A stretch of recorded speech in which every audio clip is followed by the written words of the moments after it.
Good morning, y'all. It is Sunday Gathering online. I know that this is unique. We are trying to avoid gathering in large groups as the coronavirus comes our way. My name's Todd Davidson. I'm the middle school director. And I'm Ashley Morgan-Kirk. I'm the high school pastor. So we're going to send it over to our friend Carissa that's going to lead us in a worship song called Reckless Love. So glad that you're joining us for worship this morning in a different way than usual. We hope that you enjoy this song. It's one that we've sung before in Rezlife. It's Reckless Love.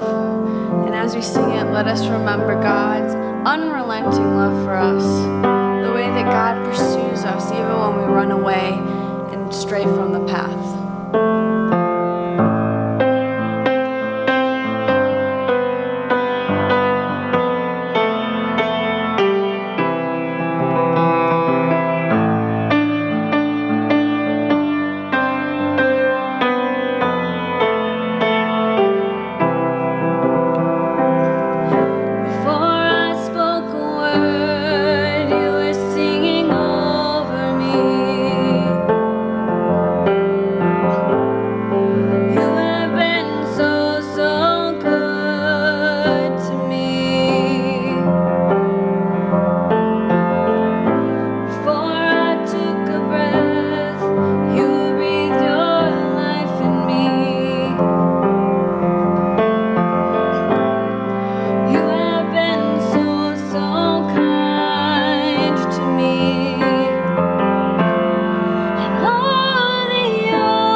After me.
God of all creation, we thank you for bringing us together to continue our walk in a new way online. And we ask that you would guide us so that we can learn from our time together and that we can grow closer to you by reflecting just on how we serve you and how we serve others. So God, today, would you open our hearts and our minds to the wisdom that you have for us? Amen. Okay, friends, we are in this walk series, and this is a series, actually, I don't know if we've ever told you this. It's written by Pastor Adam, this book called The Walk, and it's all about the 5 practices that are essential to being a Christian. What I love about it is it like puts kind of rubber to the road on what it means to be a Christian, to actually live this out, and the practices we have to do. So the first one is worship. We have already talked about that. We also talked about prayer and what it means to talk to God and keep those lines open. We have talked about study and how important it is to look at scripture and to be constantly having that in our lives so that we can be in a relationship with God. We can know who God is and know who we are in that as well. And today we're going to talk about serving. And we know that this is huge, that you all love serving. You serve with us in so many ways. You go on mission trips. We just had MLK Serve Day this spring, something new we did that you loved and we loved as well. So there are a lot of things that are just totally things that you love that we're going to talk about today. So that's what we're talking about. And then further down in the walk series, we're going to talk about giving, sharing, and just how those two also tie into our faith. But as we start, serving. Serving. So serving is a way that God connects with us through our hands and our feet, and feet. I really like feet. I think we should keep feet. Feet. So serving is an important thing. As Ashley was saying it, your generation and even my generation love connecting with God by serving others and serving those in our community. So that's what we're going to talk about today. Sometimes we think that serving God, we can serve God, we can just have a relationship with God, just serve God, and who cares about everybody else?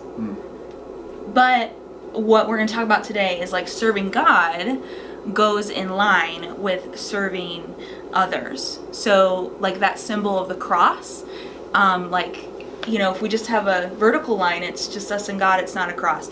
If we have us and God and us and others, it's actually a cross. How did you just randomly find 2 orange pins to make a cross? I don't know, but we didn't plan it, and it was a beautiful, let's just celebrate this beautiful moment that just happened. I'm sorry, I just shook down your beautiful orange pin cross moment. It was great, right? It was. You probably can't see it because I'm so pale. It was. But somewhere, there it is. Look, you can see it on here. It works on me. Yeah. It works on me. It's on your heart. Oh. God's on your heart. They're going to be so glad that they got to do online worship with us today. It's fine. Let's keep going. You don't have forever. Let's keep going. True. What is one of those situations where you were eager to volunteer for something? As a young person, my parents always volunteered. We were always the last ones at church, helping put chairs away. We were always going and getting donations for things. Can I tell you a funny story about Absolutely, one of the things I loved serving with my family? Yeah. Is we had a ministry at our church that was serving breakfast to kids that might have not gotten food otherwise. And this was pre the school giving breakfast to students that were in need. And so we would go pick up day-old donuts and gather them in our car for this breakfast ministry. It was, and they would bus kids to the church, and we would serve them breakfast. So it was hot breakfast, but let's be honest, the students really liked the donuts, even if they were day old. And so I love that because not only did I get to go help pick up the donuts, I helped serve the donuts, and I always knew where all the good donuts were because I had helped organize them all. The funny thing about this ministry is, sometimes they would come in trash bags. She had a trash bag of donuts. Trash bag donuts? Yes. And that sounds fun. As a kid, I was just this is the best thing ever, a whole trash bag full of donuts. But the funny thing about it is sometimes the trash bags would get a hole in it, and the glaze of the donut would find its way onto my dad's backseat of his car. And we had this Mazda 626 that had permo glaze on the back seat. That's hilarious. So this is one of the first memories I remember as a family, we were doing something outside of ourselves to help the community. That's awesome. I lived in Atlanta for 3 years when I was working on this Master of Divinity is what they call it, but I'm not Master of the Divine. Church school, pastor school. So anyway, when I was living there, we had the option of, we were expected to volunteer, which was cool, but we also had an option. And so it was like, what could you choose, and all the different choices. There were like 30, and I was really excited about something. It was actually my first choice, and it was called ESOL. You probably know what that means. English as a second or other language, and you could work with refugees. And I didn't really know at the time what refugees were, but I knew that it meant working with people from all over the world. And so I was like, yes, sign me up for that. I don't know how to teach. My English is all right, but let's do it. And so it was amazing. I had the ability, like, they taught me, all that stuff, but I was really eager to do that, and it was a passion of mine. And when I started doing it was kind of scary, but it was also the passion, plus the willingness to not know and, like, get skills. It was just a really awesome serving experience. I love that, because like in both of our situations, we were doing things that we didn't know anything about. Like, I didn't know there was hungry students that were going to school without food. Like, you didn't probably know the refugee population and what their world was like. Yet in our willingness to serve, like, God opened our hearts and our minds and our eyes to, like, see the world in a different way. Yeah. As we engage in mission trips, when I talk with young people a lot, like, you got to go on a mission trip. They're like, why? And I'm like, it's so hard to explain. Yeah, you're going to build community, and you're going to have a good time, you're going to see things you've never seen, but like, God's going to open up like a new compartment in your soul for people that aren't like you. So I want you to pause the video here for a moment, and I want you to think about a moment that you were able to serve, that it opened your eyes to something new in your life that you just didn't experience, and you now have more compassion and more willingness to be involved. Take a moment here. All right, so let's take a moment and see what the Bible tells us about this. This is from the Old Testament. This is Micah 6:8. He has shown you what is good, and what does the Lord require of you? To act justly, and to love mercy, and to walk humbly with your God. So what I heard there was 3 things. They're all different. To act justly, to love mercy, and to walk humbly. You all know there's a certain way you could walk this not humbly, right? Like, you got some swagger. But let's start with the first one. So acting out justice. This is stuff that you guys already do in special events like trips and serving events, but these are also things that you do in your everyday. They can't just be in that section. There are things where, like, you feel this nudge in your heart, like, oh wow, or something makes you angry and it points out that you care about it. This is like something you may think, oh yeah, everyone feels that way, until it comes out and you're like, oh no, like, maybe I'm just the one that is feeling nudged about this. Or it comes out and other people are like, yeah, we feel the same way. And it's like, wow, could this be God working and nudging my heart to say, there's something I want you to do in this world, and you're my hands and feet. And so you need to go out. You need to go out and do this with your life, not just on those special times, but right now. So that's kind of justice, acting justly. Then loving mercy. This is also something, I saw this really cool thing. It's happening, I forget what school it's happening at, because I'm just Blue Valley silly. And so here's the thing. There's this whole crew that's like doing this mental health movement. It's student based, and it's all about spreading kindness. And so they just do these little notes with candy that says, hey, a reminder, you're awesome, live like it.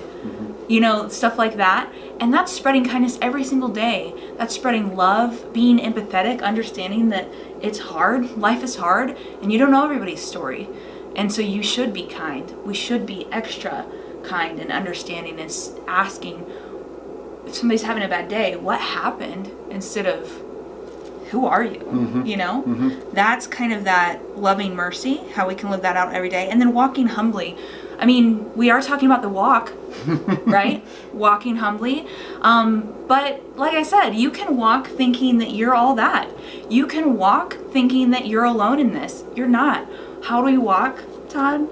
We walk hand in hand with people we love, right? Well, maybe not hand in hand right now, You're but right. shoulder to shoulder. Yeah, don't touch anyone. Elbow to elbow. Yeah, it's Okay. totally. This is not about us. Our lives aren't even ours. They came from someone else.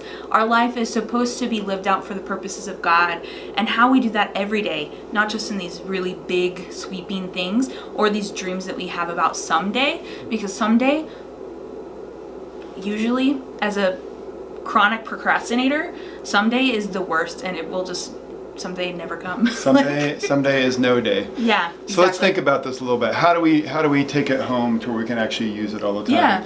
In the walk, we see Pastor Adam all the time using his 5 fingers, right? References it all the time. That's why there's 5 things in the walk that we study. And so as he's referencing this, he's talking about every day can we do 5 acts of kindness for those around us. So we can help the world in a tangible way, and that could be with your brother or sister, with your family. That could be who you interact with at school. It could be like when you're at Quick Trip and somebody cuts you in line, whatever that is, being graciously allowing them to be before you. That's showing us how to be humble. It's showing us how to be kind. It's showing us how to make a difference in the world, because we don't know what's going on in people's lives. So hold up your hand. Let's think about 5 things that we can be kind in our world today.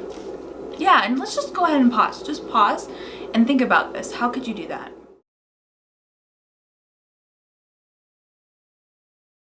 All right, now that you've solved the world with your 5 acts of kindness that you're planning on, since we're talking about Pastor Adam, we'll just have a little Pastor Adam quote from his book. So he says this: "We are meant to serve God by doing his work and his will in the world. This is a simple but important truth. God's primary mode, like this is the choice that God has made. Primary mode of working in the world is through people." I love this. Yeah. Because so often we look at our faith and like, I don't see God, I don't feel God. But the question is, are we being God? Are we being God into this world? Are we walking with people? Are we being humble? Are we being kind? Are we looking at the things that are wrong in the world and knowing how we have an impact? Absolutely. It's all connected. The bottom line is that we can't just serve God. We are also called to serve each other, whether it's a friend or whether it's somebody we don't even know. So our hope for you is, we would love for you to go on mission trips, because they're powerful experiences where you build friendships and you are working in a community to change the world. But more importantly, we hope it's a thing that's in your own heart, that you see the places in the world that need to be changed, and you know that you're the one that can make that difference. So let's be the generation that we speak of that changed the world. Not the future generation, but the generation now that is serving because we love God and we love others. Yeah. Okay, here's the thing. We would like to send you out with a benediction, very carefully crafted for this very moment in time. Are you ready? We're going to say it together. If I can find it. Hold on. We got it. Don't you think we got it in our minds? Yeah, you got it. Okay. I'll put the slide on screen. Wash your hands, say your prayers, because Jesus and germs, they're everywhere. We'll see you next week in whatever form. Bye. Couple things for you. Mission trip signups. So this is really important. I know it's hard to think in the future, but mission trip signups are going. And in fact, like 2 of them are closed. Like Honduras is closed. It has been for a while. ASP is closed. Remember, 8th graders, you go on high school mission trips. Denver, Dallas, those are all open for you. Make sure you register before we run out of space. Middle schoolers, we have Surge Mission Trip. Make sure you sign up for that. A great way to serve in the community and to build deep relationships that will go with you through all your church years and your high school years. Really, really powerful.